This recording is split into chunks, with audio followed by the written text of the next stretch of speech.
Hello, Holly Burns, psychic medium. How are you? I'm great. Thanks for having me, Gina. Oh my gosh, that was so funny. It took us almost exactly half an hour, and we're finally able to have a conversation. So, Yeah, anywho, glitch day. Glitch day. yeah, yeah, exactly. So, how's it going? Like, how has your week been? How's life treating you? It's been pretty psychotic as usual. How about you? It's been full of um challenging moments. Uh, yeah, I mean, as you know, my mom passed away on April Fool's Day, which is totally in line for her personality, and um, it's just been really interesting to watch how my body reacted and how my like just everything. Like I feel like I kind of went into shutdown mode, and that's totally okay. That's in line with all my ancestral belief systems. But going back home and like dealing with my family, and it was shocking how uh like emotionally stunted it felt. Just yeah, Mm. I'm just kind of it's been a lot. It's been a ton of shadow work, and so yeah, a lot of stuff. And once again, my sincere condolences, and I can't even believe that you're back up and running this fast. Thank you for having me. And where's home? Minneapolis. Yeah, no, I was born in Mound, Minnesota. And then when I was 4, we moved to St. Louis Park. I lived in St. Louis Park until I was a teenager. And then we moved to Minneapolis proper. And I lived there until I was about 24, and then moved to the Great Pacific Northwest. And I was out there for about, I want to say almost 20 years. And then things got really expensive and we ended up moving to Michigan. So here I am. Wow. Well, Yeah. Michigan's really awesome because it's Sasquatch territory. So, Yeah. Yeah. I feel like everywhere I've lived has been kind of a Sasquatch hotspot, kind of. But I honestly hadn't started having experiences until a few years ago. So this whole thing is still very new to me. But you sound like you've been having some times with them for a while. well, it's new to me too, but it's been, let's see, it was 2016, so it's been 10 years. It's been almost 10 years now since my first experience. Wow, 10 years already. Wow. Wow. So you said saying 8 years. I'm like, wait, all of a sudden it just turned to 10. But Yeah. do you want to start off by bringing your mom into the session and talking to your mom a little bit and letting her hang out with us for the recording? Or do you want to talk about some Sure. first and then bring her in? Yeah. We could bring her in if you want to. Sure. She popped in a little while ago. Yeah. So let me connect with her energy. So, what did she die of and what's her name? Her name is Terry, and she died of she was just very sick, and I think her body just kind of was like it's time. But she had a lot of stuff going on. What exactly happened? Did she go to the hospital? Did she just die in her sleep? What happened? I need to connect to her proper She timeline. was in hospice and just had a serious, very quick decline and fell unconscious and was gone the next morning. How did she get in hospice in the first place? How old was she? I want to say 69. She was married to a guy who was a bit older than her, and they went into the facility together, and they lived there together for a while until he passed away, and then she stayed on for another few years. So she'd been there, I think, about 3 years. So they were in I'm just tuning in. I'm asking all these questions because I'm tuning into a lot more information than what you're just telling me when you're telling me this. So, I'm just getting a lot more, a bigger, fuller picture of her lifeline and so I can get on the right trajectory here with her. So she lived in a assisted living place because hospice is for when you're Yeah. going to die. Hospice is when you're It, going to die. yeah, it was all the same facility. She just moved to a different part of the building Okay. for Yeah. So she hospice. could go. Okay. So yeah. So then when she went into hospice, she went over to there, but she was in like an assisted living kind of place or like an old Hmm. folks, like an older 55 place or like an assisted living. She was sick enough that she needed to be in like an assisted living. Yeah. Okay. Okay. So she had, health issues like, did she have diabetes? Did you say? Cause, No, she had severe spine issues. She had, I want to say, half a dozen surgeries, and ooh, there were there were like metal rods in her spine, and that was causing a ton of inflammation and just tons of health problems. So Okay. Um. Okay. Okay. Just the energy of that metal was because like lots of people have metal rods in their back, but for her it was definitely invasive energetically into her field. Um, what was she like earlier in life before she got to that point with the spinal injury? Was it an injury or it's like a debilitation that happened over time?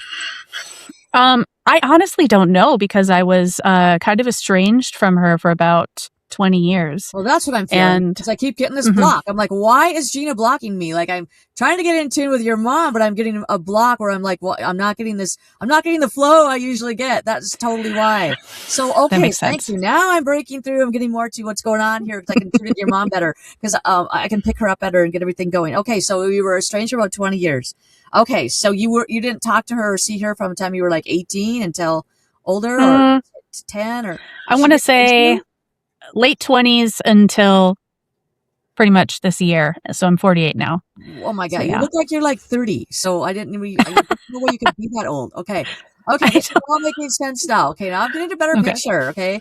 This is great because we live on infinite dimensions and timelines. And so I'm trying to like get in. I can just, I don't want to just have him just say, hi, I need to get like to the point with her where I get a dialogue going and she's talking back and I'm hearing what's going on here. And I'm really tuned in. And so I'm trying to get there and I keep, getting these, hesitations here energetically. Well, this is making sense now. Now I'm getting it. I've never had this. Okay. Usually the people tell me right away. So this is okay. Now I'm like getting past my corners here. Okay. So you didn't talk to her for, how did you find out she was that ill then? You didn't talk to her at all? Like you didn't go see her? You didn't call her? You guys didn't talk for almost No, 20 it was, years? we had a lot of traumatic experiences when I was younger, and she suffered from a few different we'll just say mental illness. So it was a traumatic upbringing, and other things happened, and I just kind of had to back away and do no contact for a really long time. And you lived with her for your childhood until you left. Mm-hmm. Where did you leave when you were 18? Where'd you go? Where did I live? I lived in South Minneapolis. So you stayed till you were graduated from high school and then you moved out as soon as you were done with high school? I don't even think I was done with high school.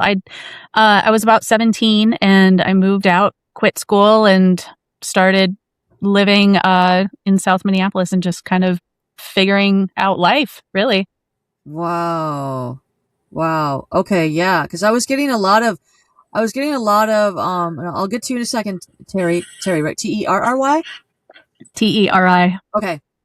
Yeah, I'll get to you in a second here over here, Terry. I'm just tuning into the whole energy of you moving up until your death here. Yeah, I was getting a lot of like, ha ha ha. She's funny. Yeah, the energy she's giving me, the energy she's giving me now about herself, and she's like, yeah, that was kind of the energy of my whole life, like the whole stopping, not giving, putting my line in the sand, staying where I am, not moving forward. I'm like, yeah, this is all, now I'm getting the picture. It's all making sense now. Like that's why she stopped her life as she did too. Like a lot of times when people have a lot of health issues when they're young and they die in their 60s, a lot of times it's been that way for a long time. We have gotten a ball rolling for a long time before that. And like, that's as long as they can make it for, is like, into their 60s. And so that's really on par here energetically. So yeah, so she had a lot of issues. Okay. Yeah. Got it. Yep. Okay. Now she is apologizing. Now I'm getting my flow now. So she's definitely, she's thanking you so much for, I'm sorry, my cleaners probably just made a bunch of noise. You're good. My first podcast with my new microphone right in front of my face, people. So I forget that I have this thing that can make noises. So, okay, let's get back to that now. So yeah, so she's thanking you for coming. She's saying that you are definitely the older soul, that you chose that experience for certain reasons for you. And that she said she got to practice on you. Did you have other siblings too, right? I do. Yeah. That's what I'm getting. That she had do you have some brothers too? Technically I have 3 brothers. One of them, she actually had a kid when she was really, really young, and they gave they gave the kid up for adoption. But she did meet him later in life. I've never met him. Wow. Yeah. And the other two brothers are from after you left the household? No, they're When you grew up? I want to say 4 years younger than me and 6 years younger. Okay, so they were around, but you were in the same house still, but they're younger than you. Yeah, I felt like they were younger than you. I thought they maybe came along right after you left, but okay, so yeah, okay, 4 to 6 years younger. Okay, yeah, and I'm not getting any energy of any sisters. Do you have any sisters? No. That's what I was getting. Just the brothers. Yeah. Yeah. Okay. Yeah. So that's really important too. You're kind of it's like you're an only child in the household in a way, but you weren't an only child, but you felt like very much like an island to yourself. Oh, Definitely. Yeah. Growing up, it was definitely your energy bubble and then all these other people's energy bubbles. Yeah. It's so true. It's so true. Yeah. Definitely. Definitely. Yep. Yep. And, yeah, she never really, she said to me along with me when I thought it, she goes, yeah, I never really got my shit together. Yeah. Yeah. It's Yeah. true. Yeah, she never really did. Yeah. She just kind of spent her whole life just chasing after things, like being reactive to things. And then I just felt, I just had a whiff of her now. She's just kind of going just like, I'm just so overwhelmed by everything. She just felt burdened and overwhelmed for her entire adult life anyway. And I don't know what she had for her childhood, but it probably wasn't a great foundation. If it was, she chose to not accept that, and really blend with that. So yeah, so that's where you jump in. Yeah. So definitely. Yeah. You've definitely, wow. Yeah. Just a lot of, yeah, very complicated, very layered things going on here. And, yeah. And she's just like, yeah, she's still kind of recovering right now because she's, been back for such a short while, up there. She's one of the soonest after they've died. I've talked to some people that have died like 2 or 4 days ago as well. And it is a different state that I get from them than if they've been gone for a while, even though there's no time and space up there. But it takes a little while for their energy to kind of just really fully assimilate back into their higher self. Because when I speak to them, I'm speaking to them in their higher self state. So they're the version of them is melded back in with their complete soul self that knows everything about them and remembers all of their lives and remembers why they had all their soul plans and all that. And so that's the version of them that I get. And she's just still a little bit in the, she said, well, souls take, she just explained to me, well, souls take a little time, but there's no time up there, but souls take a little time. She goes, a few moments for us, to reflect upon our lives. She goes, I'm kind of still in that time of reflection. She goes, I am very proud of everything in that. She goes, of myself. She said, I'm very proud of myself, but she was mainly just talking about the children that she created within that life. That was a big thing for her to be able to even have these children and be able to be able to even partially look after them. Apparently is a really big thing for her. That's a soul thing. It's a progression she's doing here from her other life. She goes, you wouldn't want to know what happened in my other lives with my children. So she's improving. That was an improvement. Oh my gosh. For her. Thanks, Mom. Yeah. Thank you. Yeah. Thank you. Yeah.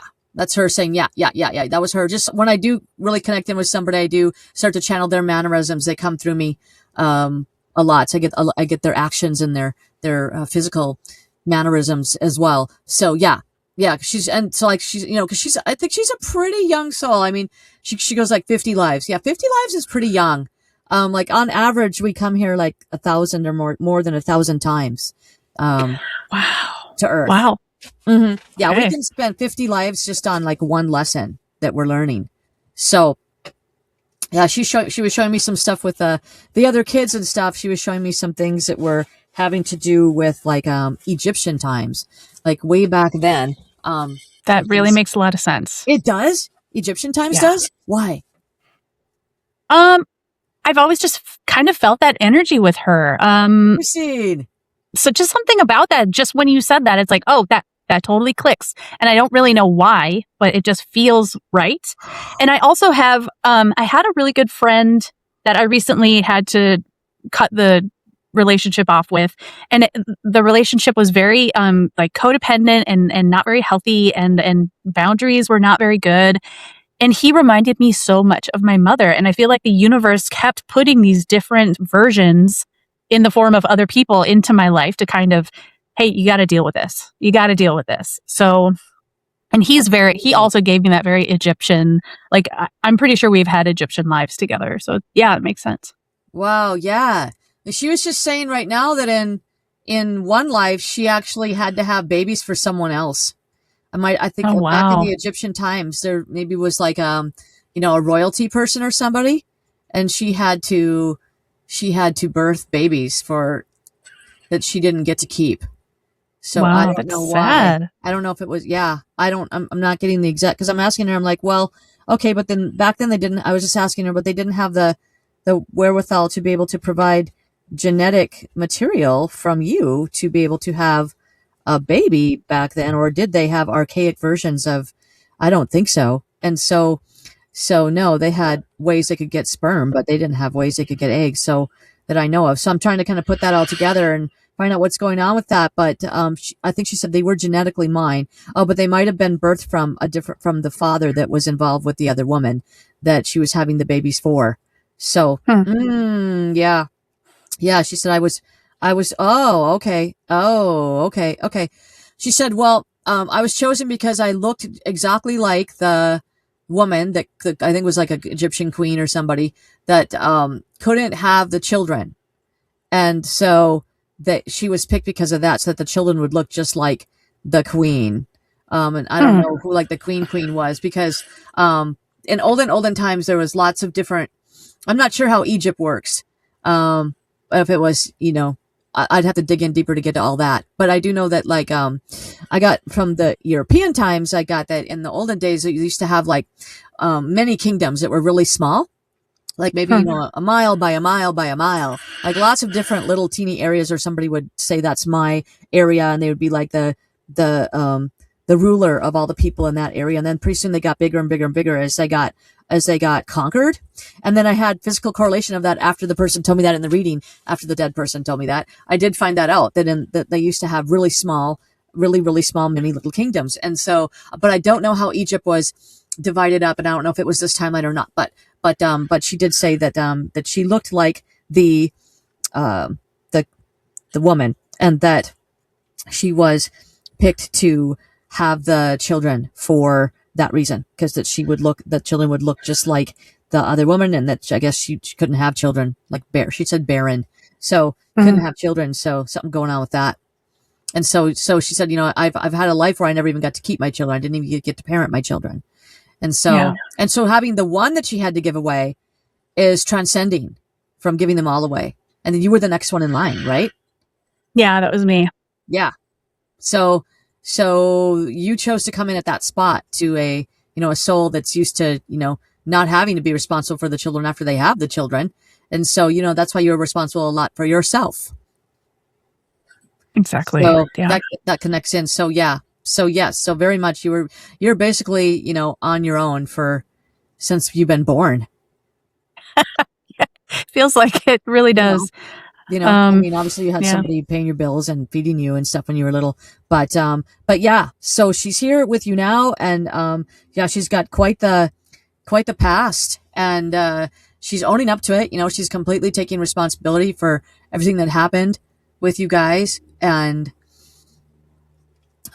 she said, I just want to move forward from here, and she just wants to thank everybody for being so compassionate in times. She goes, that was a big thing that we were all learning, compassion for everybody else, even though you don't want to be at that time. And that the fact that you showed her compassion with her death is very meaningful for her. She's very thankful for, that's Uh, what she just said. I'm very thankful for people recognizing her death and giving her, did she have any kind of, did you do any kind of recognition where you went home? So did she have like a funeral? Or was it no, just a not family yet. get together? We're kind of still in the middle of that. We are planning her cremation, and then we're going to have just a very small family celebration, I think, during her birthday. But um, there's a thing called a dignity walk that happens at the facility directly after someone passes away. Mm. And the director of the facility told me that basically the whole place got together for her because she had so many friends, and that was really special. So It's really special. That's that's could be the ceremony she was talking about, because I'm like, I felt like there was some sort of formal recognition that had happened thus far, but I wasn't sure if it was a funeral, and I'm like, but wait a minute, how could we be back there if she came here to Minneapolis? So that makes total sense that they sent out recognition for her. She Yeah. wants to know that she wants me to know that or you to know that she does know everything that's going on back here now that she's in the crossed over all knowing state. So I just have to connect in my energy. And she goes, there's time does not happen linearly. So, for her, everything's already happened. She's already had her, whatever you guys are going to do for her has already happened for her up there, because time doesn't happen, which doesn't have to wait for things to happen. So sometimes it's a little muddled up as far as that goes. Timeline wise as well, because remember, she could thank you for something that you haven't done yet, in a way too, because she's up there experience. A lot of times I get people telling me about their new children that are coming in that they're already hanging out with up there, and I'm like, yeah, the people haven't had the kids yet, but they're hanging out with their, like, people will say they're hanging out with their grandchildren before their grandchildren have been born here on Earth. That's so cool. I love that. As souls were created, as souls when we're created. So it's just a question of what we're doing. Are we in a body or not in a body? And those types of things. So yeah, that's really cool that she had the dignity walk happen all there. So they already did that. They just get together after they die, and they just do it there, and everybody gets together. And do they? You probably don't know, but I'm wondering if it ends in at mealtime, where they all hang out and go and have a time to sit and chat a little bit afterward, and it melds into coffee time or a meal or something going on there, or not. Yeah, maybe. But anyway, yeah, that makes sense now why there was a yes and no for the funeral. And you guys are going to do something, but you did get together though. You came to Minneapolis just for that? Yeah, honestly. Well, we came when we found out she was going into decline. We got an Airbnb, right. We got everything set up, and then the next morning she was gone. So wow. we went and we cleaned out all of her stuff, and my mom was really big into making quilts and embroidery and like crafty sort of yarn inspired stuff. And she had a quilt that she was wanting to give me. And so I took that, and I took a bunch of her old recipes too. She had a bunch of old recipes handwritten from like my grandmother, my great aunt, and they're all like straight from Ukraine recipes, for like cabbage rolls and stuff. And so that was really special too. That's so cool. And as you were talking, I was downloaded a bunch of other stuff. So let me tell you this. So your mother just wanted to remain a child. Oh yeah. She was a child her whole life. She didn't want to do adulting. Yeah. Yeah. So she was doing childlike. She was holding on to the childlike qualities, of herself for her whole life. And that was something that is connecting to you. The connection with the childlike qualities is because in another life, she never got to be a child when she was growing up. She had to grow up fast, and so did you. So you and her soul have a very close connection when it comes to these sorts of things. But your mom just said, but we're just a little out of sync, because I'm right now am in the mode where I am wanting to stay the child, because I'm wanting to get to be the child I never got to be. And then right at that time, in comes you. But your higher self just said, Gina's higher self just popped in, and she just said, yeah, but I was coming to help take care of everybody, because your mom was going to be the child for the whole life. And so I have to come in and help. And so that's it's a tag team thing you're doing with her soul. And so she's been through a lot of things. And so, but at the same time, it's kind of cool energetically for the universe and for this dimension, because adults really should stay childlike. We are supposed to keep the childlike part of ourselves going as adults, the creativity, the whimsicalness, all the things of a child. We're not supposed to lose that. And so she was adding that to the collective. And she said, that's why I kind of had my foot down. She goes, well, of course, it would have been better if I wouldn't have had kids. But she said, but that was part of the soul plan to make it more complicated. She said, it would have been super easy for me to hold on to those qualities if I didn't have any responsibilities or didn't have any children. She said, so I added in a complication layer by having a family at the same time. But I'm trying to bring through the whimsicalness and the funness of being a child. And so, cause like children live in the brain state of the dream state till they're 6 years old. We don't come out of, is it delta or, whichever brain state it is that we're in when we're dreaming and when we're in the whimsical state. That's the main brainwave state that we live in till we're 6 years old. And so, We don't have to do that though. Then society brings us out of it, and and so then society gets created the way society's been being created. And so she was here to help to bring more of the whimsy onto this plane. She said to allow fairies to come through and she goes, that's why you're so into all those things. Well, now we're really connecting dots here. That's why you had to check out. In order to cope, you had to do some checking out. See, there's a tag team here going on between what she's doing and what you're doing. And so that pushed you, you took the opportunity, you took the open spot to incarnate into, because it pushed you over more into those realms of thought, and that you're bringing that more in now. And I'm being more open. You're open to anything. Like you said, I'm open to anything that the person wants to talk about. Guess what? That's why you are how you are. Wow. Absolutely. I do feel like that. I feel like also her side of the family probably had a lot of intuitive gifts. And I always did feel like she was kind of a little bit of a starseed. Yeah, I mean, definitely more so than like my father's side of the family. But I do feel like she did bring in a lot of that kind of, even if we didn't have a lot of fun during childhood, she tried, and she had that energy about her. Like she had so many friends, and she was just very kind of, I don't know. When I was a kid, I was always like, why are you oversharing? You're totally telling people too much about yourself. But she was just like friendly and super open. And I think she was trying to bring in a lot of that, like, absolutely fun energy.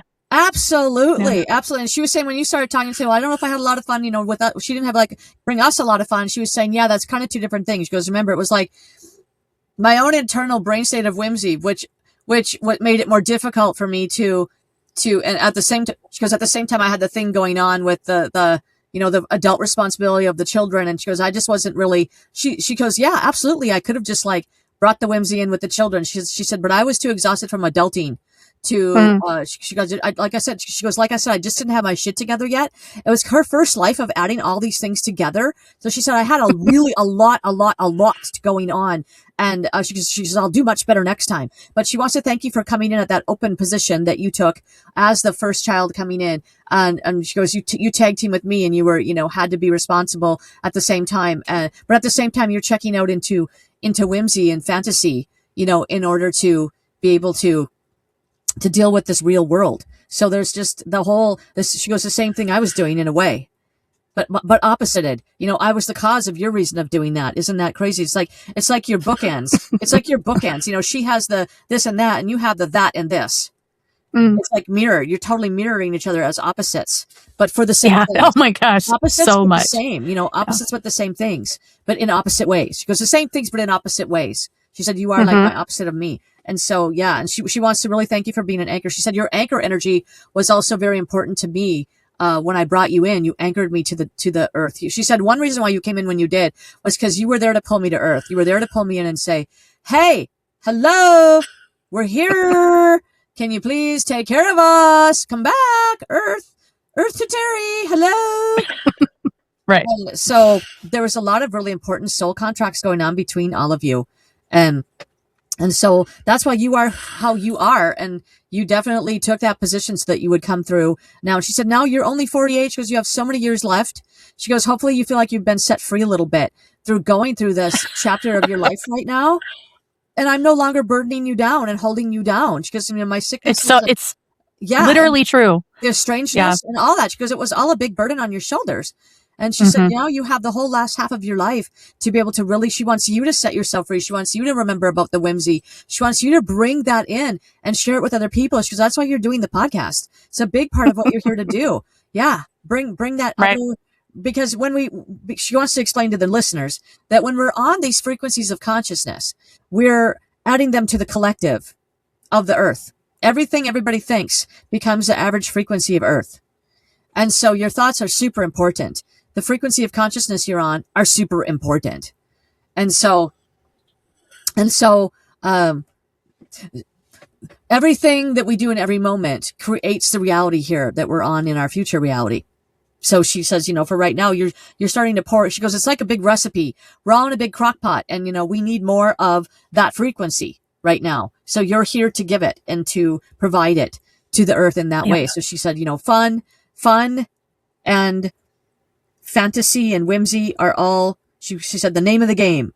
That's the name of the game for you moving forward. She said, but yet a scientific approach to it is also really cool. So she said she likes how you like to bring the groundedness of the earth approach to these things, because she said, because earthlings don't really understand it anymore, or yet. Earthlings don't understand it yet. And so we're just really getting to that point where we are awakening. And yes, you definitely have had incarnations on other worlds, and your mother has too. That's why she's got a difficulty assimilating into Earth, because you're right that she definitely been to other worlds where everything is so much different and everything is so much easier to do. And Right. she said this 3D reality is incredibly difficult. She said she didn't really think it was going to be as hard as it was. This life was very resistant for her and hard, which is why she only made it to her 60s, and why she had to have the rods in her spine, because when you feel, she said, I felt the density of the 3D to such degree that my spine had the compression, and that's why I had to have the rods to hold it back up again. Wow. It That all is just makes intense. perfect sense. Yeah. Yeah.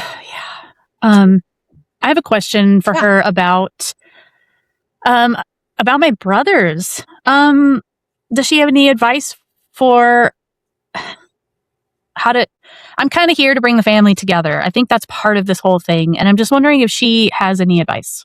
Well, she said, you're definitely the glue, but you can't just bring people over.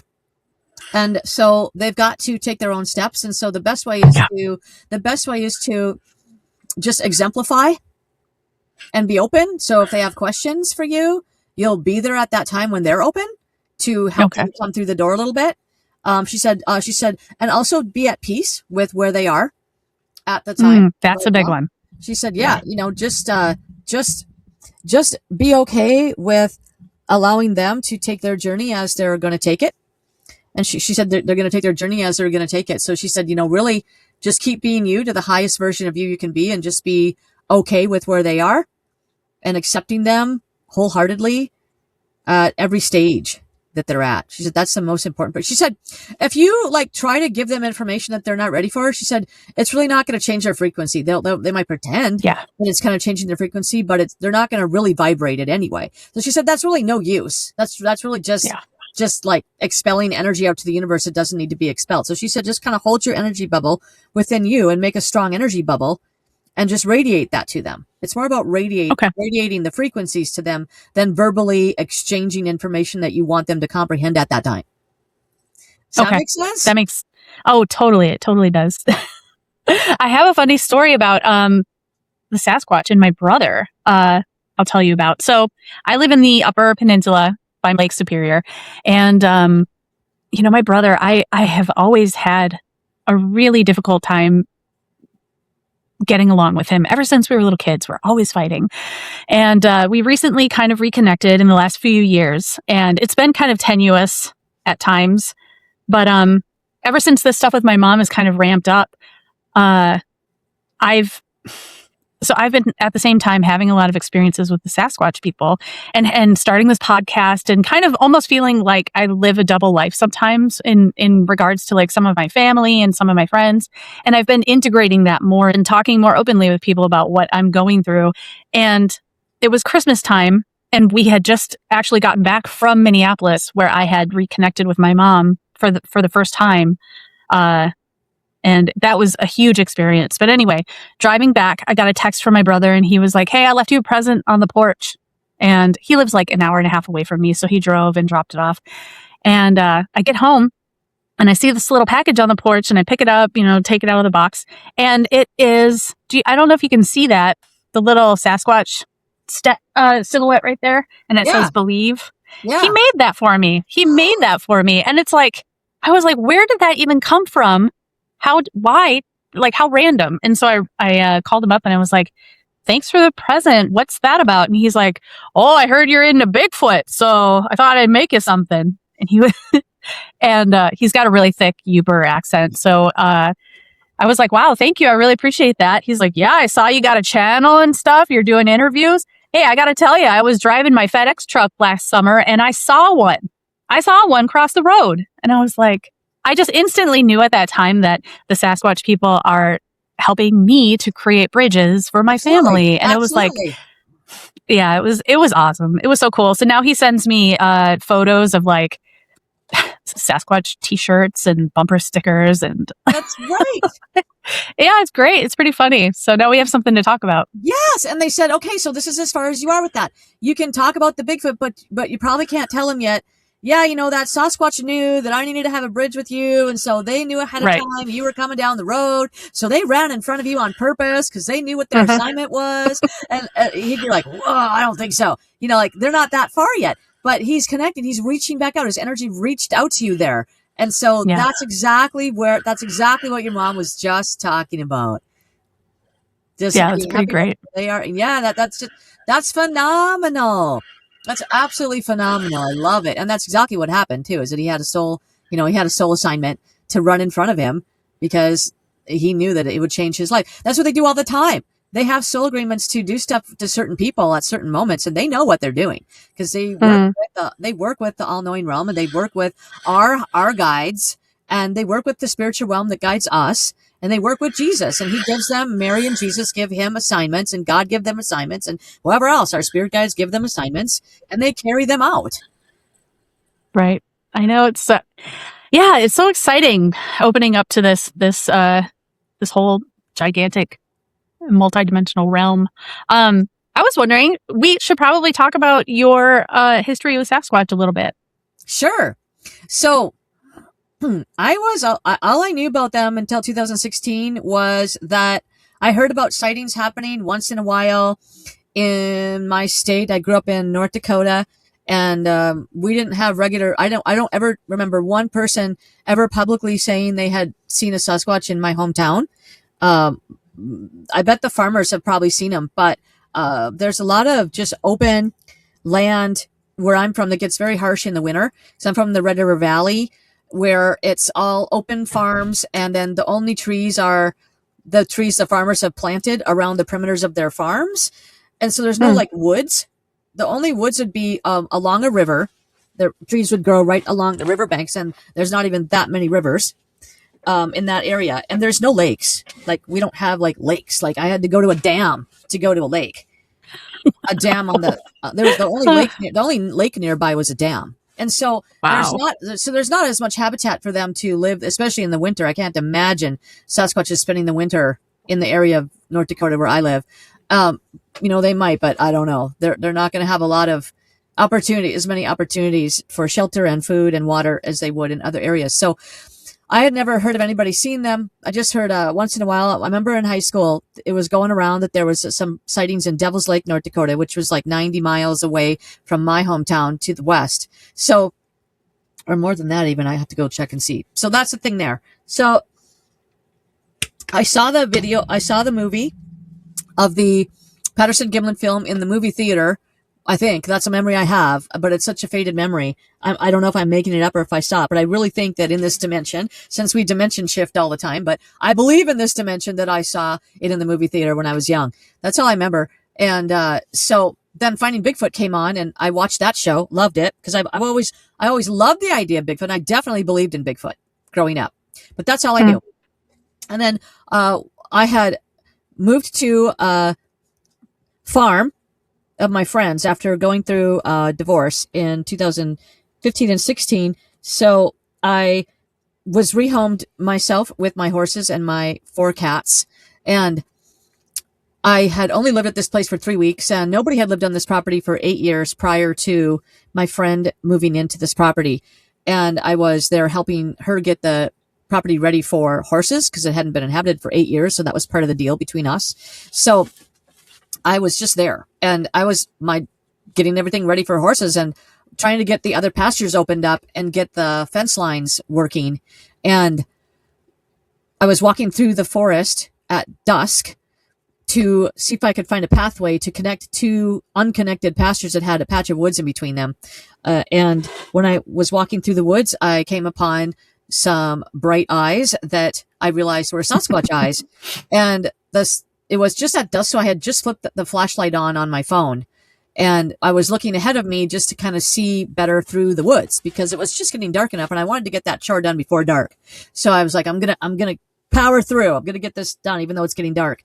And so that's how it happened. And of course, he knew I was gonna be there. He had himself all set up to be there.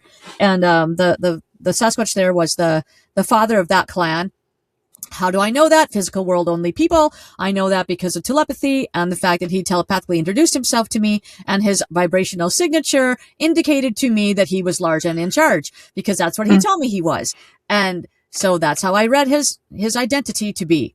And so that was great. And he kind of like gave me this big beam of energy, just like, whoa, it's like, whoa, like, oh my God, who are you? And he was like about 75 feet away from me, I think about more like about 70 feet away. And so I was just in utter shock.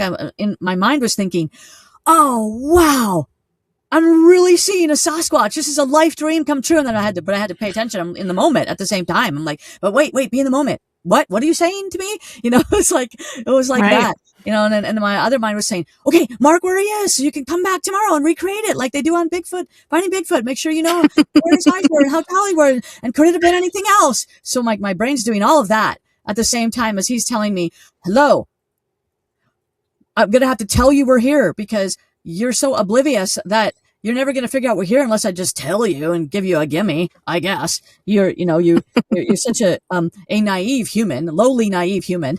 We're so superior to you in every way, shape, and form.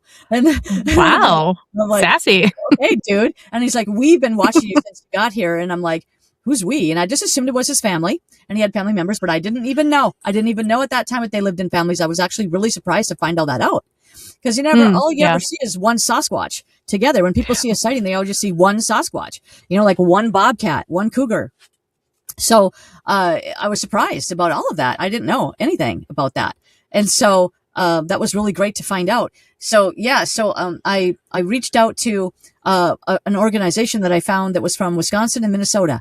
And I'm like, cool, there's an organization right here. And lo and behold, one of the co-creators of the organization lived 0.3 miles away from me. I'm like, wow. what? Are you kidding me? Like, that was so all cool. set up. That was totally a pre-life contract set up right there.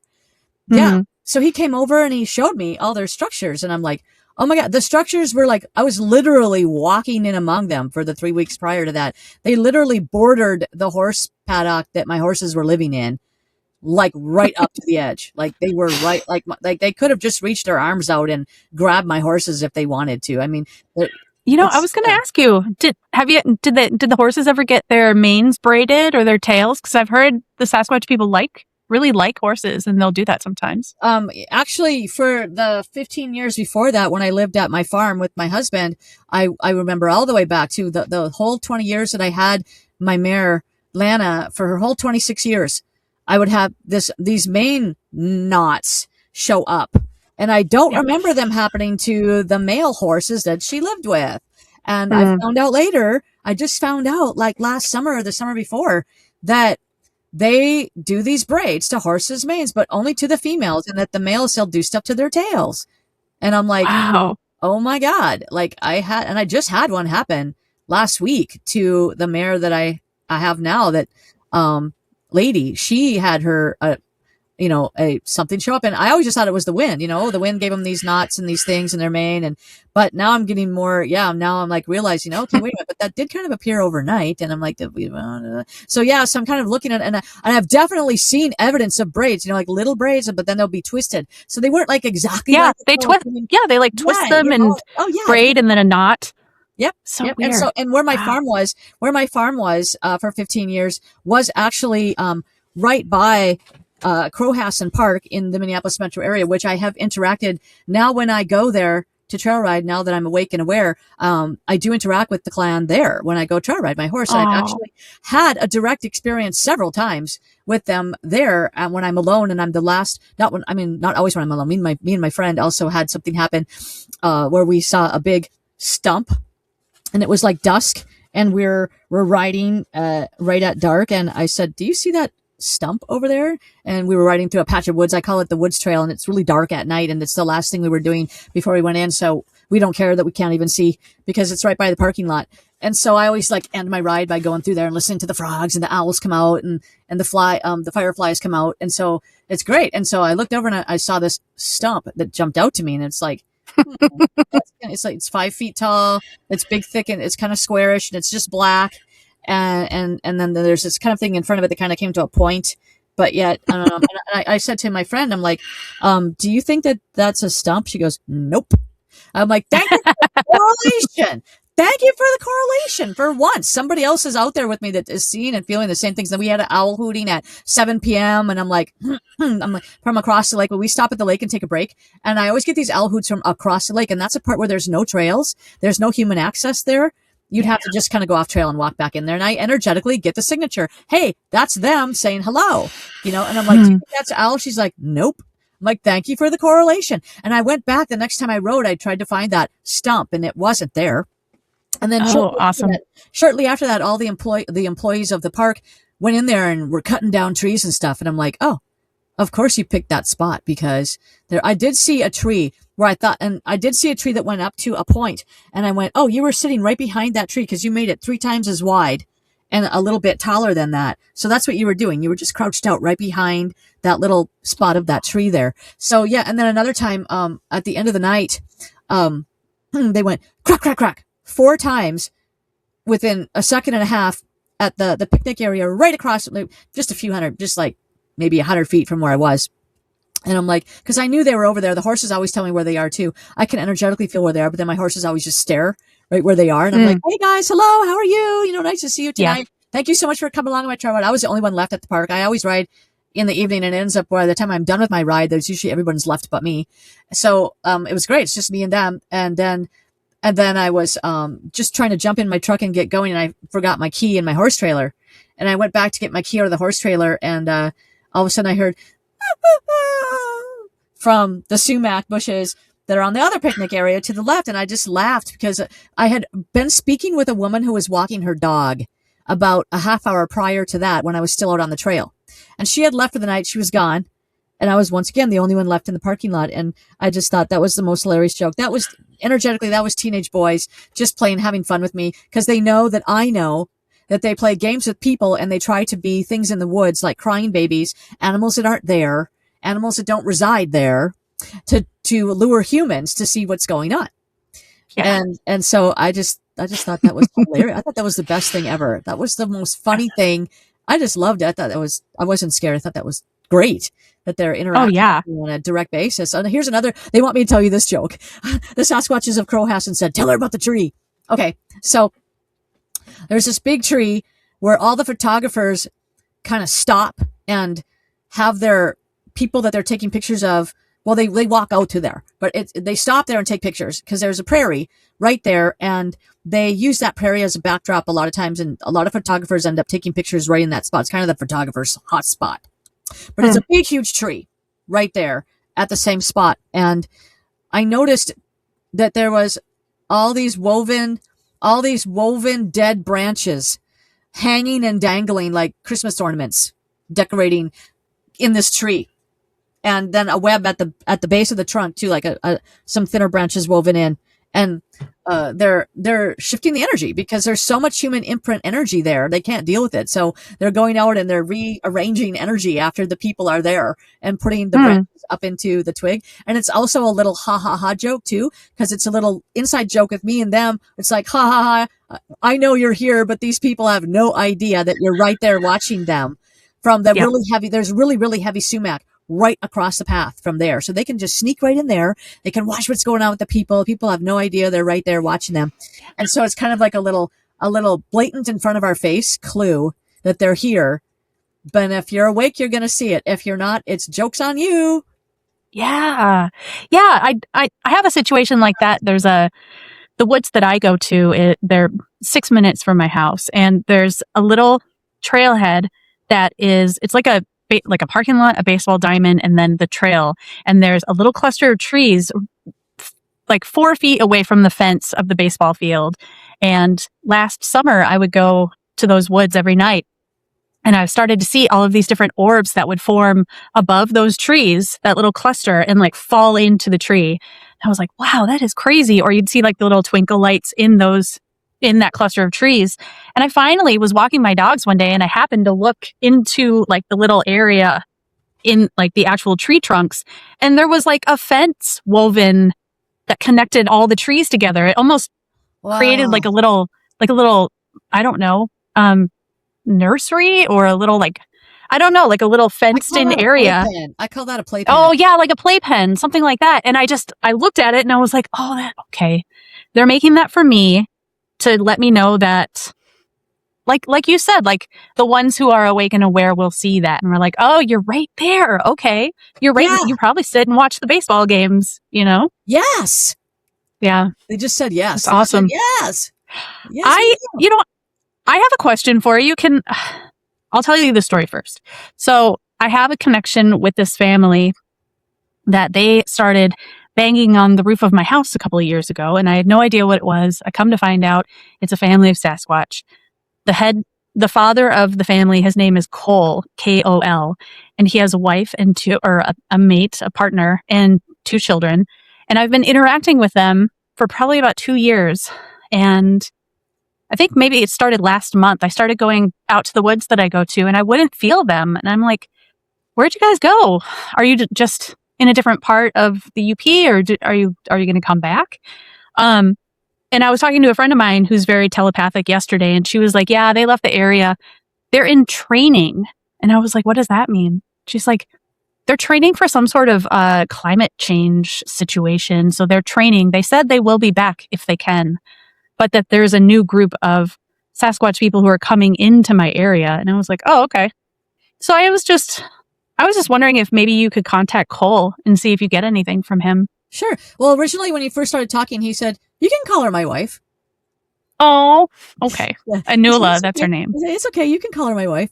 Yeah. He goes, she is my wife. And he's explaining right now, he goes, wives are about intertwining of, just like the elders teach me, my soul group, the elders always say the same thing, that a wife is not a contract piece of paper with the government that is some sort of license that says you are husband and wife. It is a intertwinement of energy. And as long as your hearts are connected in that helix of energy, then you are married. And he said there's lots of people, he's talking about humans now. He goes, there's lots of people that are married that aren't married to each other in humanity, that they're really in love with somebody else and they're not really in love with their spouse. And so their helix are actually going out to the other person, not their spouse. And so he's like, it's really wife is, he said, it's something to be taken very seriously. And people need to really realize where their thoughts are going on the human plane. Humans really need to realize that, and what they're doing with their energy and their thoughts is what's really happening. They said, if you could see all that, boy, would you be surprised? Because it sounds like they can see all that. And so, yes. So let's see what he's talking about. How many children did you say he had? I'm pretty sure it's two children. One's a boy. I think the other one's a girl. And his husband and wife. And they've left to go do climate change training? Yeah, that's the story I heard. I'm just tuning into where they left to. I keep getting northeast of where you are, is where they are now. I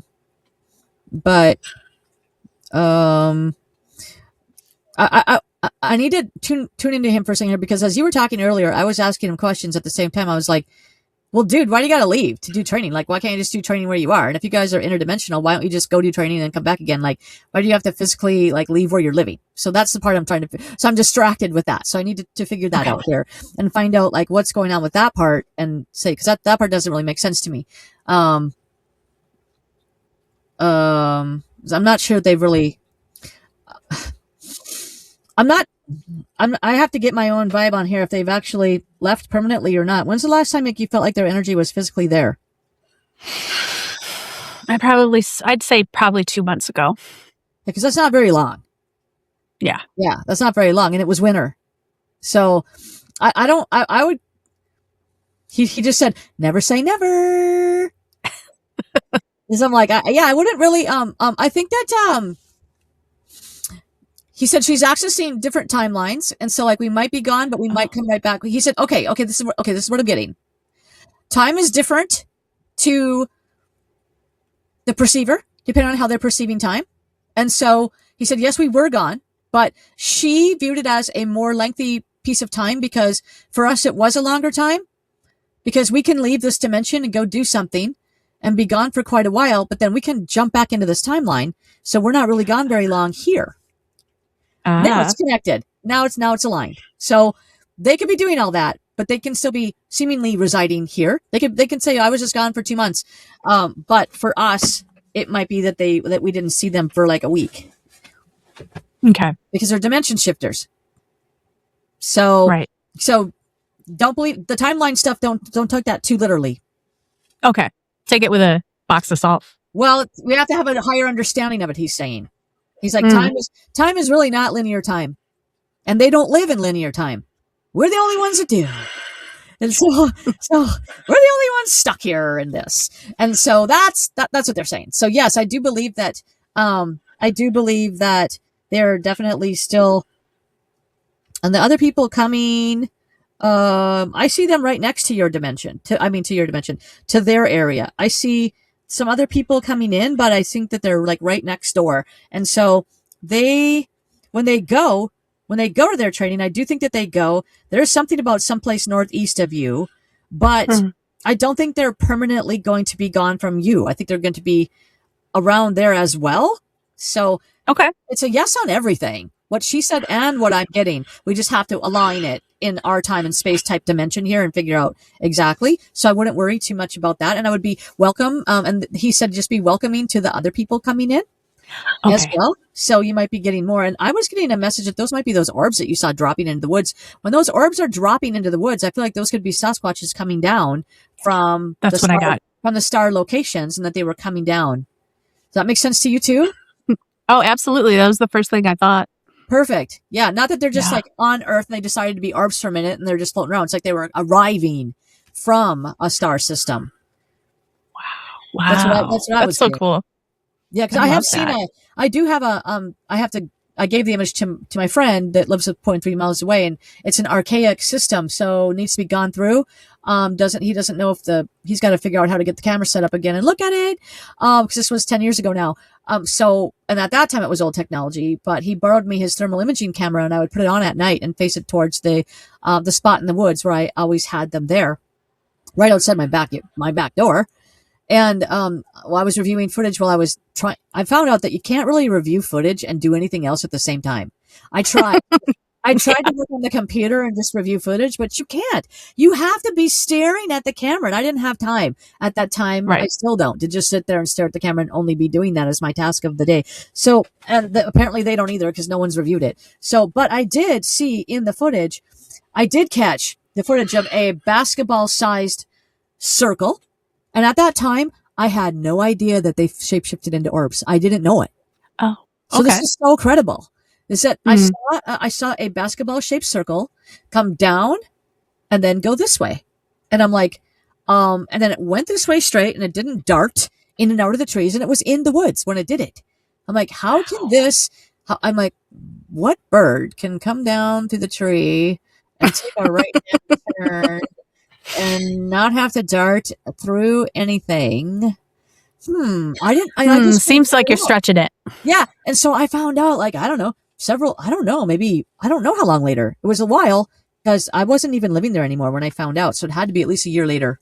And so that they shapeshift into orbs. I'm like, oh, that's totally what that was. Cause I was like trying to, energetically, I couldn't read the signature on it. Like figuring out what is that? Like, how could we, well, it was obviously they did that to let us know that as well. And I've got it on film. I got to have time sometime to go back and get it. Cause wouldn't that be amazing footage to be able to show everybody?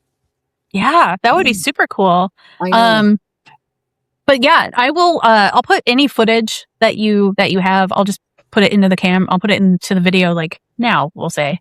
Yeah, that's so cool. I'm glad that you're seeing the orbs too, because for a long time. So I first started seeing these little tiny, teeny tiny baby bare footprints in the snow in this wetland area that I would walk my dogs in. And I didn't even know what to think. I was like, oh, wow, some hippie lady is bringing her baby out into the woods. Like, what is going on? Like you, I never thought about the possibility of Sasquatch having children or anything. I was really into it when I was a kid, but then, life happens and you kind of get fully immersed into the 3D experience and you kind of forget about all the magic. But yeah, I just started seeing these footprints. And then one night there was intense banging on the roof. And I honestly thought maybe it was like ET related or something. And I was working with a mentor at the time. Her name is Aisha Love. And I emailed her. I told her about what happened. And she was like, that's the Sasquatch people. They love you and they want you to love yourself. And I was like, wow, that is crazy. They can really see me, inside. Yeah. So it kind of just, Yeah, that's how it all started. Oh, Started seeing cool. structures and footprints, and then I had a physical sighting. And I do have some mind speak. I've heard a few things that have been very profound, but I don't have just full on conversations with them. So we're hopefully that'll develop later on. But yeah, it's been a it's been an amazing experience. They've taught me a lot. Use sign language tools to develop your telepathy skills as well. Something like a deck of tarot cards, and you can ask them a question, and then they'll answer you with a card, and that'll help you Oh, tune into the answer. okay. So you can do that too, who was, who were those orbs I saw the other night? And then you can like pull a card. And if you get a king card, you could be like, oh, okay, that was like father of the clan. If you get a card that looks like a youth, you could be like, oh, that was the teenage boys. Or you can ask, what were you guys doing last night? And they can depict that with tarot cards. So I use that a lot to bridge the gap between frequencies when I'm working to get more in tune with their exact frequency of whoever I'm speaking with. And Oh, so, wow. yeah, so Okay. and your abilities will definitely get better the more you use them, for sure. Just keep practicing, practicing, practicing. Because I know I've gotten probably 5 times better than what I was back in 2016. Also, Wow. in 2016, I didn't know that I could speak telepathically back to King in an interactive manner, because I had only been working just specifically with my soul guides, the elders, for that 10 years prior to that. And I had not spoken with any other souls besides my higher self or them. And so when King was there and he started talking to me like that, he also wants me to convey, he did ask me earlier when you were speaking, he said, please tell her the other layer of the story. And I will. So what he was really saying that day, that's another lesson in our frequencies. He said it just tunes in with what you're saying. That's true. When I'm on a lower frequency, I get a different message. So at that time, my message was what I told you guys earlier in the video. But what his real message, he said, well, it was kind of twofold, because he was telling us he had a family and he needs a father and all that. But that was kind of a joke. His attitude was a joke, because actually his real message was, I'm here as a messenger to let you know that this is your time of awakening to work with us, and that I'm awakening you to your pre-life soul contract to work with the Sasquatch people and be a liaison for humanity. And so that was the second level, because they can give you multiple messages with one stream of consciousness. But I didn't decipher that one because I wasn't on that frequency yet. And now I am, so I can figure out what he was saying on that level, really. So that's what really, he wasn't really trying to be arrogant to me at all. He was actually being very respectful of me, and just as respectful to me as I was to him. But he was just It was joking. your frequency. Well, it was a consciousness test for me. It was my consciousness test. Yeah, like he did that to me to see how long it would take me. Okay, now where were we going with that a second ago? Talking about telepathy skills. Oh, and that he wanted me to tell you that other part of that story. Yeah, but I didn't know that I could interact back with him. So at the time, I didn't try to speak back. I spoke in words. I spoke with my words back to him. I thought my thoughts, and I didn't realize that I could like telepathically have an interaction with that whole clan. The whole summer I was there, I was just going with a 3-way conversation through my spirit guides. My spirit guides, the elders, were telling me, oh, they manipulated that tree last night. Oh, go look at this tree branch. And they would make things jump out to me, and I would realize what they were doing around the farm, kind of like they were like their tattletales. But I didn't realize I should be talking directly with them until right after they left for the winter. I was still there, but they had left for the winter. They went up north, a little bit more north, where it's more sheltered, and they didn't come down because they would be too seen. When all the leaves are off the trees, they sometimes retreat away from people so that they're not as seen. And so I had a client that hired me to do a party with her and her family, and everybody at the family sat down with me and just expected me to be able to talk to their dead loved ones. And I wasn't even doing that at that time yet. I was like, oh, okay. And I'm like, oh crap, I'm at a party. What am I going to do? And so I just did the same thing I do with the elders. I just grabbed my cards, and I'm like, let me just see who's talking. Let me just see who comes through or whatever. Or they're like, I want to talk to my dad. And what does he say about this or whatever? So I was just like, oh my God, how am I going to bridge the gap between these people and me? And so I used my tarot cards to do that, and it worked great. And then I realized I can speak with them just as easily as I can speak with the elders. It was just as easy. And so from there on, opened up my world. And I regretted not having the chances to be talking with that clan. But of course, that was my soul plan, and that was how it was supposed to be. That's all in the flow. It was supposed to go down that way. That's fine. But yeah, so since then I've been practicing and working on that now since 2016, with thousands and thousands of people I've done a reading for. So once I noticed a few years ago that my abilities were definitely honing much, much better and much better and much better and much better. So it's definitely part of our brain we need to exercise. And the more you exercise it, you can also use your pendulum. I've got mine right here. I'm not successful. I don't successfully use this very much anymore because in 2017, when I was still living at that location with that clan, or it was the spring of 2017, my spirit guides, the elders, they stopped allowing me to use my pendulum. They would just make it stand still when I asked them a question. And I'm like, you losers. And they're like, well, it's time for you to get more in touch with your higher self, consciousness. And so they kind of like took the training wheels off, and they said, because I was working on getting in touch with your higher self speaks to you immediately. Before you can think your own thought, your higher self has already pushed a thought in between you and your own thought. I've had that experience. It's all day long. It's that initial gut feeling that goes, yes, no, yes, no, yes, no, yes, no, yes, no, yes, no, all day long. Do that. Don't do that.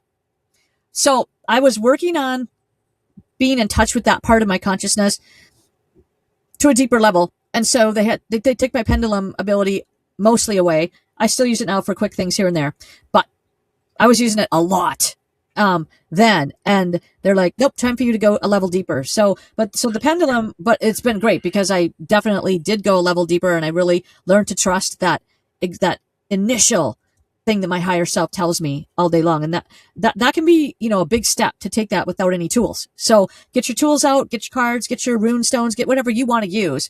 Those are just sign language tools. I tell my clients you could use a deck of cards if you want to, and you could write yes, no, maybe, you're kind of off base, change your question. Because a lot of times they'll make the pendulum, for me, if I was like kind of on the wrong track, they'd kind of make my pendulum go from like 11 to 5. It's kind of like yes and no, kind of maybe, but kind of not. And so you could do the same thing with a deck of playing cards and write things over top of them with a Sharpie. As long as you have a way to be able to just kind of get a clearer answer that you think you're getting. Oops, sorry.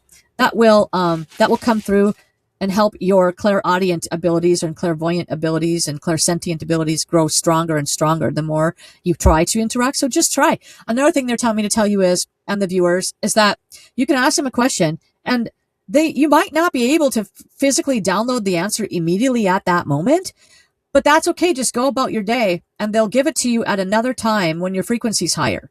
So like when we're just driving our car and we're daydreaming, our consciousness frequency will naturally float. It can at that time naturally float higher when we're not thinking anything resistant about getting the answer to that question, or just resistance in general in our life. So if that's the case, then they'll sneak it in then. And it'll just pop in. Oh, I think I just got my answer to that question. Oh, I think something that was said on the radio just jumped out to me. I think that's my answer that I asked yesterday or 6 hours ago. Okay. So that can work a lot as well. You'll get the answer if you allow yourself to get it. It might not be, people think that you have to connect immediately all the time to have a telepathic relationship, but that's not the case. Sometimes I ask a question to my guides. I'm like, okay, I can't figure this out right now. And I just table it. And then it'll come back. Like right now I'm speaking with Nancy Guthrie, and I'm like trying to figure out where she is. And she's giving me all these clues.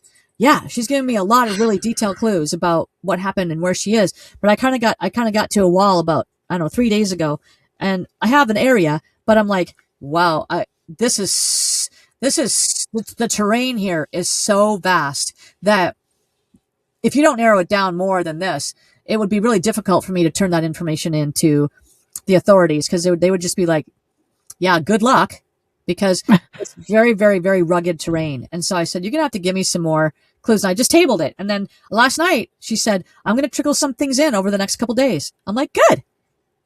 And then I got a few things that trickled in over the course of the night last night, and I wrote them down. I'm jotting them down. And so, yeah. Wow. It's an ongoing. That's really intense. It could be an ongoing dialogue. Yeah. So let's get into your business. Like, what do you do for people? You obviously do readings. Do you teach as well? I teach them through the private session format. Okay. So whatever people want to learn and work on, if they want to expand their abilities, and they'll come to me for a session, and I'll work with them, and the elders will work with them, and then we'll give them some assignments, and then they can leave and come back and let me know how that's going. So I do it like private lessons, like that way. Hmm. I also give free content out on my YouTube channel, where I have a consciousness coaching playlist on my YouTube channel under Holly Burns Psychic. And people can go there to get free content and free teachings on there. And I'm trying to build up that playlist to have more. I've got a whole list in my phone of videos I need to make about that. And so that will help you as well. So I'm trying to do the free tier all the way up. And I speak with any soul in the universe, living or dead. So like I speak with people's higher selves, like your higher self popped in earlier today to explain some things about your life.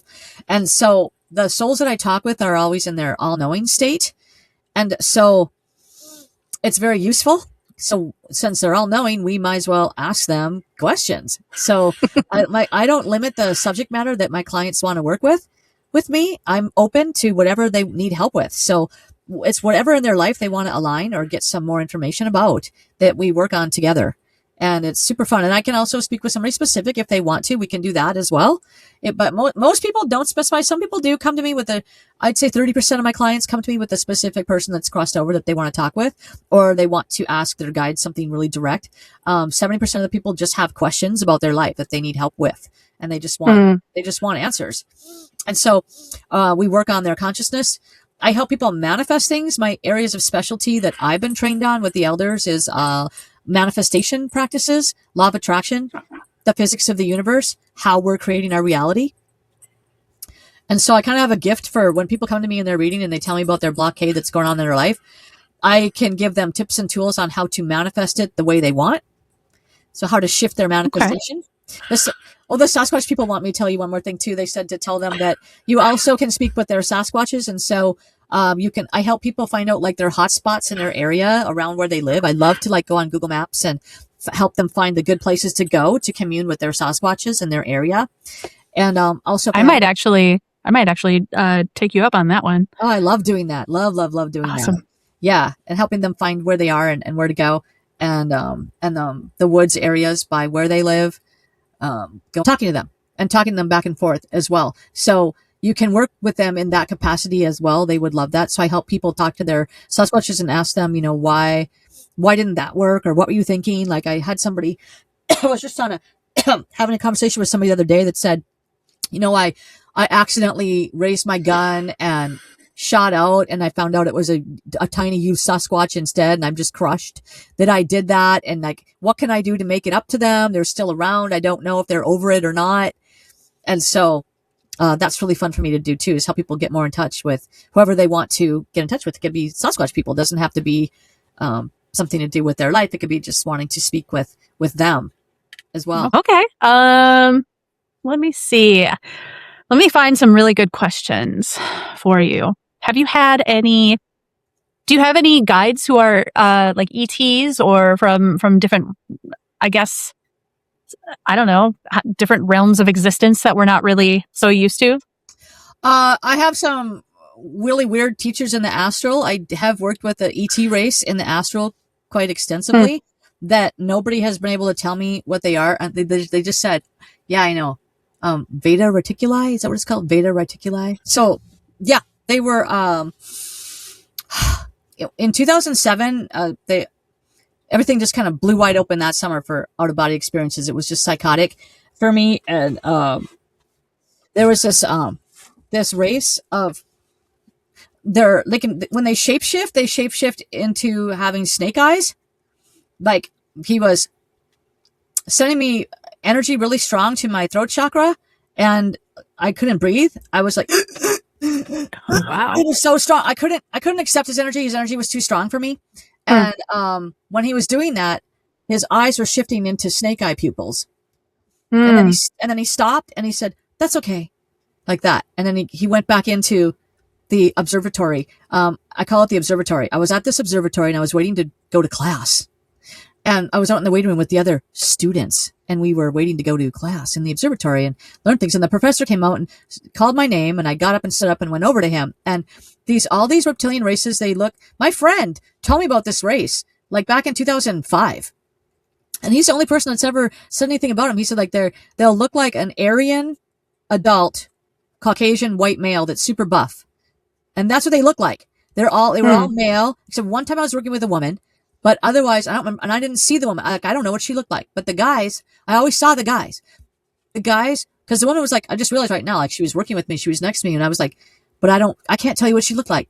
But the guys were always, like, I likened it to the professor on Gilligan's Island. They'd have like a button down shirt on, very simply dressed, a crew cut type haircut, and very buff, but not bodybuilder type buff, but just buff. Hmm.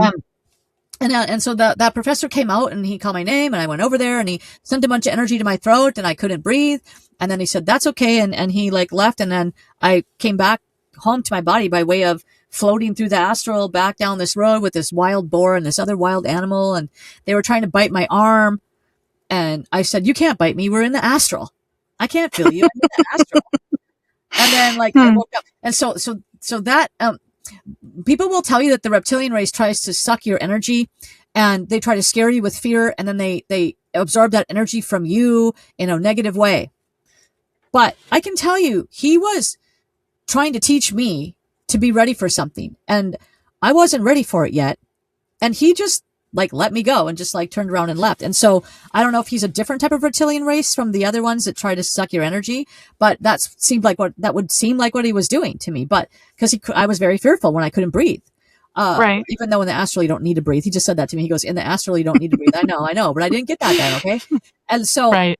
and then they would do energy exercises with me. So, but I want to circle back around. I just realized what he was doing to me. Like a couple months ago, I realized what he was doing with the throat chakra. I'm trying to think what it was now. It was something about, speaking your voice or speaking out.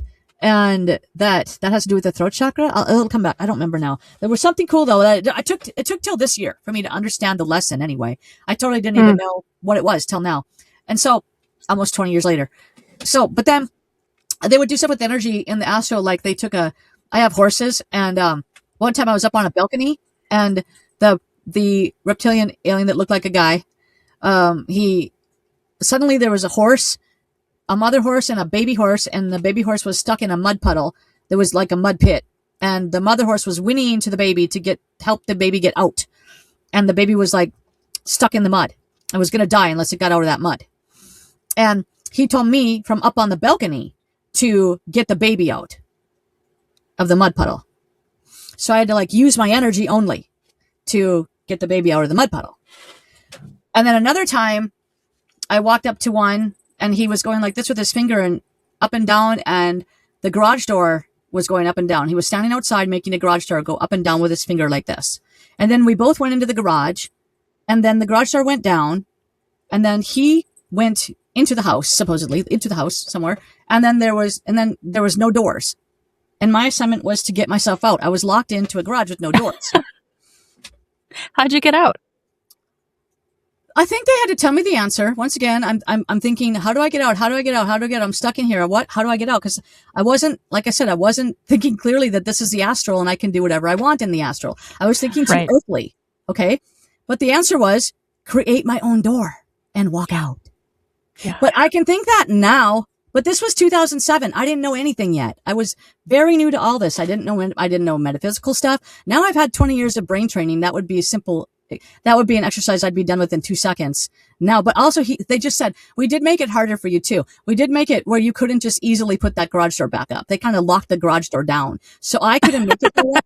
I couldn't make it go up because they didn't want me to use that easy of an answer. So yeah. And then like they would repeatedly take my truck. Like I would blink my eyes and my truck was gone.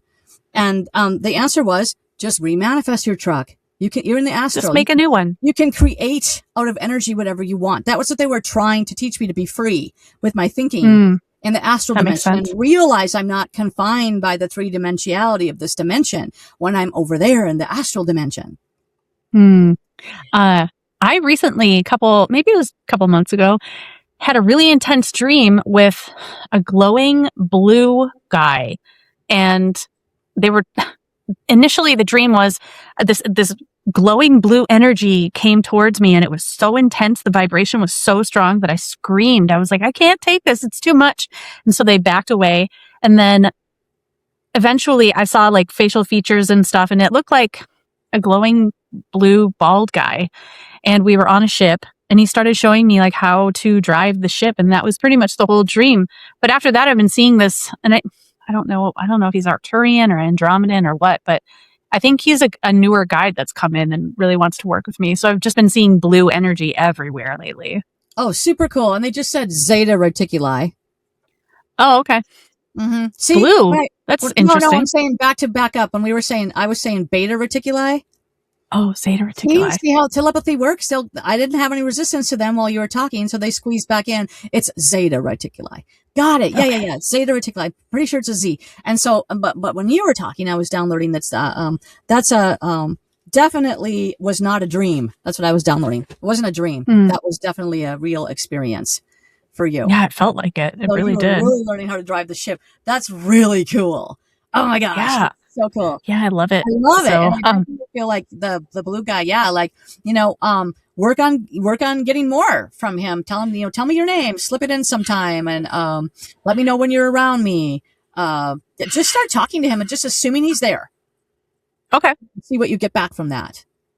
Okay, I will for sure. I mean, I'll be meditating for 30 seconds and I'll get this like big, bright blue energy in my face. And I'll definitely, I've been trying to connect with him more. So I really want to develop that relationship too. So, you were telling me earlier, you were like, oh, I saw your Monroe tapes episodes. And so you're familiar with the Monroe Institute, and have you studied there or anything like that?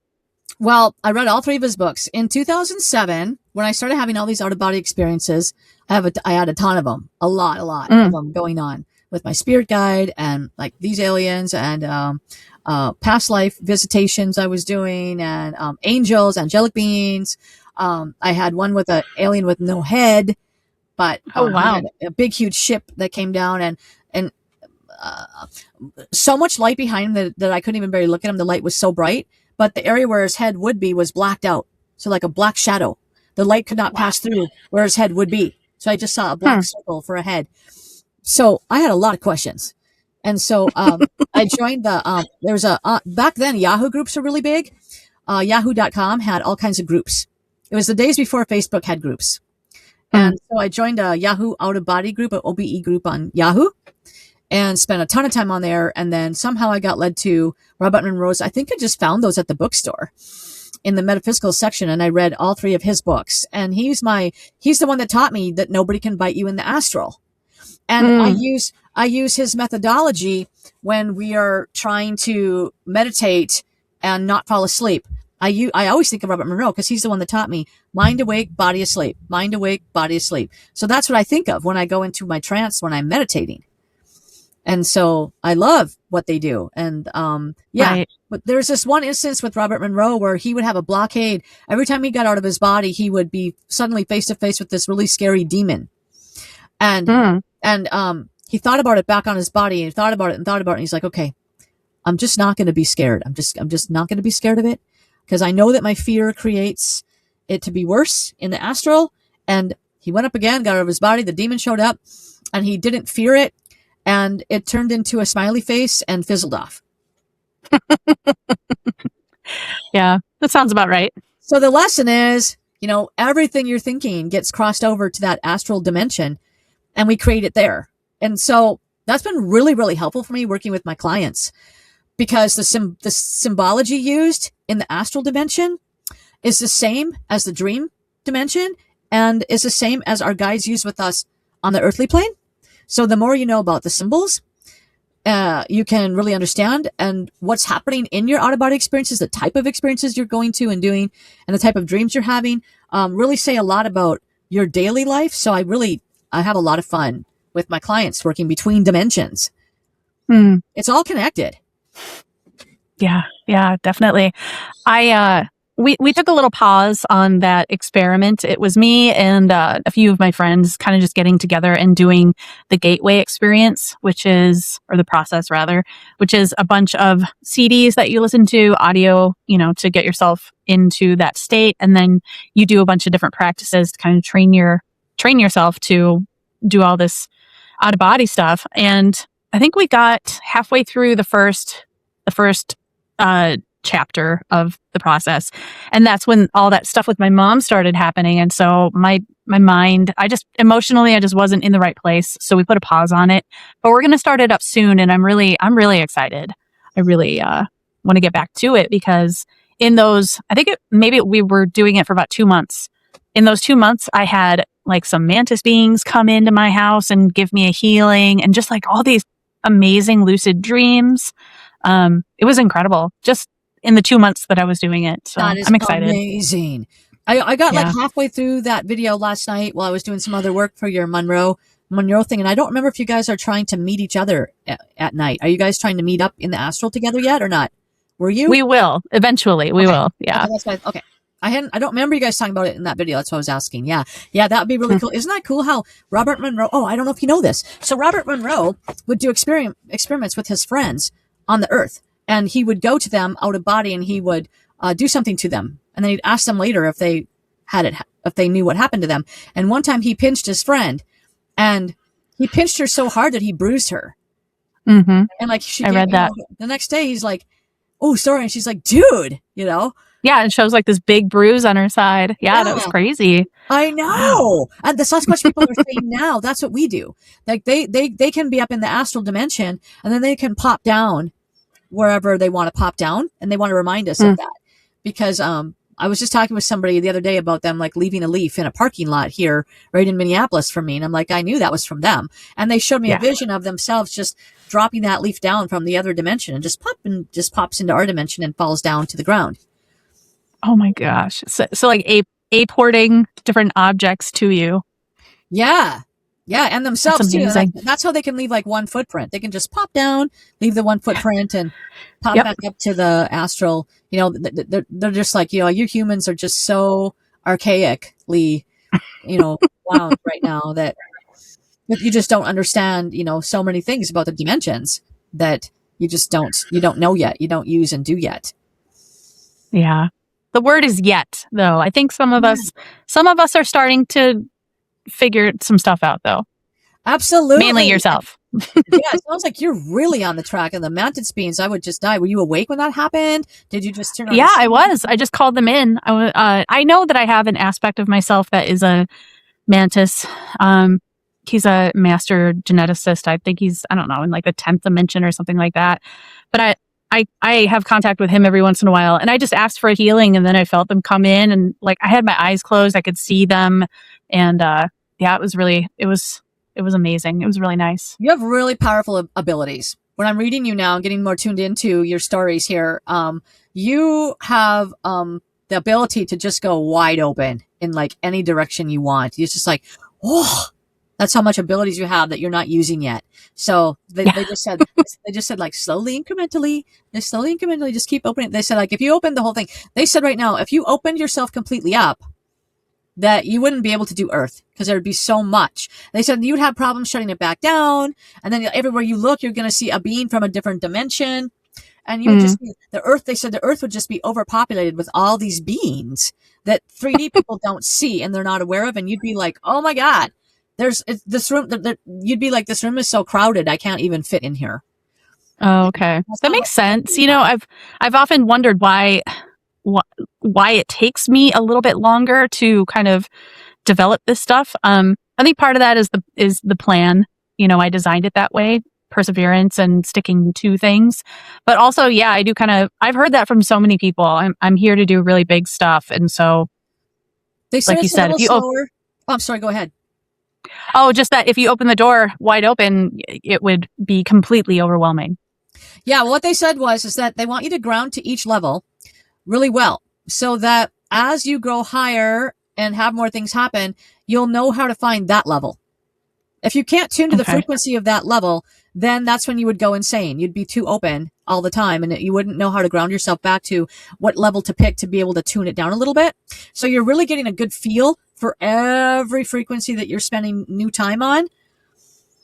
And that's really important. That makes sense. For your consciousness. So you can quickly grab that and bring that back to yourself and just go, woof, okay, I just closed that portal. Because they said otherwise you'd be like portals everywhere and you might be getting sucked into portals and things. And so you're going to have the ability to be able to stay here and stay in the dimension that you want to stay in. Mm, Because you do have really big things coming, and you have to be able to know how to feel your way back, is what they're saying. okay. Well, I guess I don't know. We'll see. We'll see what happens. It'll just naturally happen as you go. They're like, you can just keep Oh, striving for as far as you want to go, but they said this that the pace is just controlled by your higher self, so you don't have to worry about it. It's already, it's already in check. okay. That you're not That's going to go good. too fast, because they're like, you're not up to speed with it yet. You're not going to open a big huge portal tomorrow, but you might be. You might be. I think you have a lot of destiny with portals. I do think that you might be able to open, by the time you die, you might be able to manually open portals. And Yeah, that's where you need I to could be see so it. grounded, because otherwise you would get sucked into the portal and away you would go, and we'd never see you again. But you're going to be Mm-hmm. able to possibly open up energetic portals all over the place. That's why you're going so slow. But don't worry Mm, about don't worry about like having to shift your plan. Just do what you're doing. It's fine. It's all in your flow. What you're doing now is okay. great. Awesome. Oh, that's good to know. That makes me feel much better. Well, they say that astral traveling is a first step Oh, to the okay. portal work. And they support that. They're not like, oh, nope, she's got to wait. Like, No, no, look, you'll go I as got fast the as you green want to light. go. Yeah, it'll happen naturally and organically as it's supposed to. So the astral travel is a really good way to start practicing dimensions and all that, and getting used to working in this parallel dimension, which is what portals open up. Okay. Interesting. Yeah, I've been working a lot. So I'm a healer, I guess a metaphysician, whatever you want to call it. And I've been experimenting. Lots of things have just been like dropping in lately. And I've just kind of been experimenting with, like one day I was sitting in meditation and I was like, I wonder if I could just kind of clear out my subconscious. And I just thought about it. And all of a sudden my brain gets really cold. And, and I was like, wait, I think I'm just doing it just by thinking about it. Yeah, you And have it's been, amazing abilities. I mean, nobody's telling me how to do this stuff. I'm kind of just realizing how powerful your intention is, really. And Your it's attention, been really your interesting. attention is powerful. I guess I Everybody's guess listening. so. Isn't Everyone's everyone's if they listening, want it to be? but yours is, yeah. They're showing me, like, for you, I get that same vision I get for a lot of my clients that have a lot of underlying abilities that they haven't opened up yet. And that is like, you're sitting in a Porsche with your foot on the accelerator pedal. And if you put your accelerator to the floor, you'd be like, holy crap. And so you're just kind of it's like that. And so you're learning to drive the Porsche, and that's your consciousness and your abilities that you have within you. Okay. And you're just learning Awesome. to try to figure out that and try to work with your apparatus. And so you've got a lot there that you can do. So yeah, it's just when you flip the switch, it just flips on, and that works well for you. So yeah, that's just amazing. I mean, a lot of people just sit there and just kind of be like, okay, I'm not getting anything. I'm just meditating. Okay, well, we'll see what happens tomorrow, and you're like, yeah, my brain's getting cold. I'm doing all this stuff. So yeah, so it's really easy for you. That dimension thing and the meditation thing that's kind of your wheelhouse. That's definitely one of your wheelhouses. And the portal opening, like I said, bringing energy in, working with Interesting. energy. Mm-hmm. Yeah, I've been working a lot with. Oh, sorry. Go ahead. No, you go ahead. I was done. Just I've been really, really, really hyper focused, just because I'm so excited about it, on learning how to communicate with my body's consciousness. And it's kind of hand in hand with all of the ancestral stuff that I've been doing in these upcoming months to my mom passing, because it kind of all started. You asked me a while back, like, how did you find out she was sick? I would be in meditation and her higher self would come to me and we would just start doing all of this work together. And that was happening for about a week straight. And I would just have all these crying fits and like didn't really understand how much stuff I was purging. And then that's when I got the call that she was in the hospital. And I was like, oh, okay, that makes sense. But yeah, through doing a lot of that, I started getting really into how to actually talk. And I know it's kind of an old concept, with like the emotion code and all that sort of stuff, that the body has its own consciousness. But like, I learned that if the body isn't in agreement with what the soul wants to do, it's like, it won't really gel. Like it won't really happen. And so a lot of people are like, I feel like I'm raising in frequency and I'm doing all of this soul work and stuff, but like, I feel like nothing's really integrating or like these patterns keep coming up. And I kind of just realized that it's because the body is kind of in this lower sort of vibration and it doesn't really understand what the soul wants to do. So I've been with my mentor and we have like a weekly group that we work together. We've been doing a lot of work directly with the body, and it's changed everything. It really has for me. So I would like to learn more and learn how to teach people how to do this, because it's I don't know. It's really interesting. That's super cool. That's a lot of what I do with my work, actually. Oh, It's the state okay. of alignment. The state of alignment is when your mind, body, and soul are all in agreement. That's the state of Right. alignment. So I help my clients get into alignment and live in their flow. So whatever part's holding them back, whatever part's the low part, we work on. They might have a great body, but have a consciousness that's giving that they're blockading themselves with their consciousness. Or it might be Mm, opposite. They might be really working on their consciousness, but their health isn't up to speed and their health's holding them back. And so yeah. whatever part isn't up to sync is the part that will focus on bringing up in frequency to get everything so that you can just work in synergy. And you do have to do that. I mean, it's definitely important that, everything must be vibrationally harmonious with each other in order for things to really click. Yeah. Absolutely. Yeah. And that's why I people that know. aren't in click with, that's why people that aren't in sync will die in their 60s. Yeah. Because if you're not in sync with if your consciousness and your body are not going to work together, you ain't going to be here till you're really old. You Yeah. have to be there That's part true. of the time. You don't have to be there all the time. But if you're there 80% of the time, you're probably going to live to be a lot older than someone that's out of it 80% of the time. The people that are out of it, out of sync with their bodies and their consciousnesses 80% of the time, will start developing health problems. And then they'll just grow those health problems more and more and more and more and more. And they'll just keep Yeah. stacking them. So you're right on par with the right. Definitely. This is the work that someone just said, the collective just said, and this is the work of where humanity is going to next. People will start to really realize that. And that's what all these practitioners are doing out there. All the holistic practitioners working in their own way, the sound healers, the vibration healers, the Reiki people, me, you, energy worker people from long distance, people that work I got some, client that does biofeedback work, like Mm, holistic food, like food is really the big thing right now. And when I grew up, nobody talked about food. Nobody knew mm, anything. Nobody knew anything about what food directly does to your body. We had the worst food ever. It was the era of the boxed food. We had yeah. boxed sugary cereal for breakfast every day. And it was Yeah. just horrific. The diets we had in the 80s were just horrendous in the 70s. And so now that's really coming into play where people are understanding that now. And so that's a really huge thing now is what are the plants doing? What are the vitamins and minerals doing in this and what's not working for your body that you shouldn't be having? And we're really starting Right. to work, and you'll see that from the undercurrent now. We're trying to get things outlawed through the FDA because the FDA is horrible with what they allow into our food system. It's just horrendous. Europe is way more progressive than the United Yeah. States for the food. I And so agree. we've got different areas of the world that are leading the way, and the peer pressure will come back around to Earth and so to United States. So all these things are changing now. So yes, the 3-dimensional bodysuit that we're in can be quite low vibrating if we allow it to be quite low vibrating. And it's very important to keep everything up. The elders want me to tell you this quick side story. When they first started working with me 24/7, and this was 2006 and 2007, I was walking through the grocery store or walking through Walmart, and they were kind of like teaching me, like, why do I feel a negative opinion about certain people I'd walk by? And I realized, oh my gosh, those are the people that are eating a ton of low vibrating food that they're constantly putting in their bodies. They're putting in fried chicken.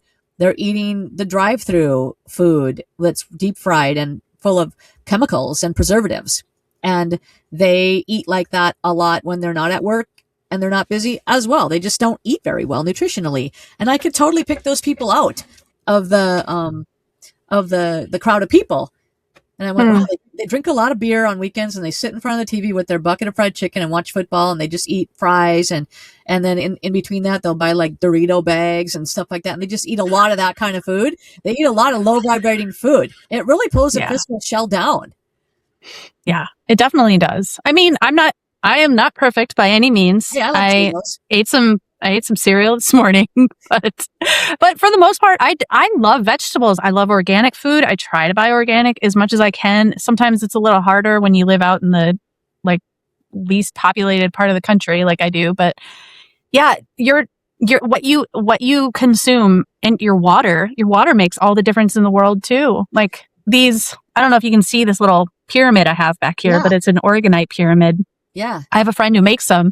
I put them around the house and stick a plant next to it, and it's like it'll grow in these bizarre, long, like long, weird shaped leaves towards the organite. They love that stuff. So I think Wow. you can put your intention into crystals, you can put your intention into water, and I mean, you know this, obviously, but like that makes a really big difference. Your cells love that energy, and they love the energy of organic, fresh produce too. So it Absolutely. Once does make a again, difference. if we could see our frequencies, right? I had an experience. It's on my YouTube channel. It's called The Thought Highway. Hmm. I had an experience where I could see my own thoughts. And when I changed my thoughts, what my frequency did, it was amazing. And I went, holy Hannah, if we could see this when we are awake all day long, wow.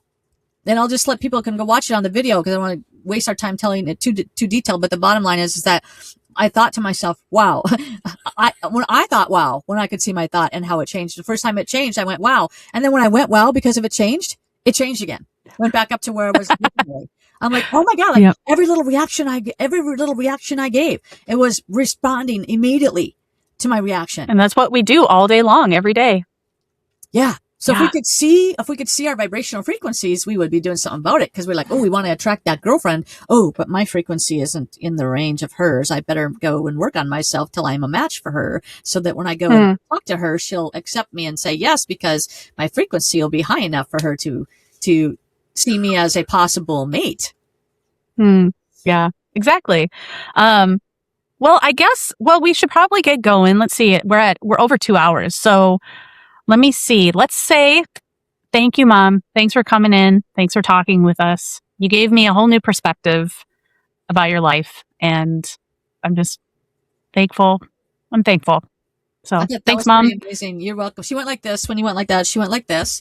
And she's just like, yeah, isn't that cool how now you understand the tag teaming and the similarities and the hows and whys of some of it. And we just did a short deep dive. I mean, I do those type of readings for my clients. I love to do them, and they take about an hour at least to kind of really get into it. I could do it shorter if someone's budget restrains them, we work with that.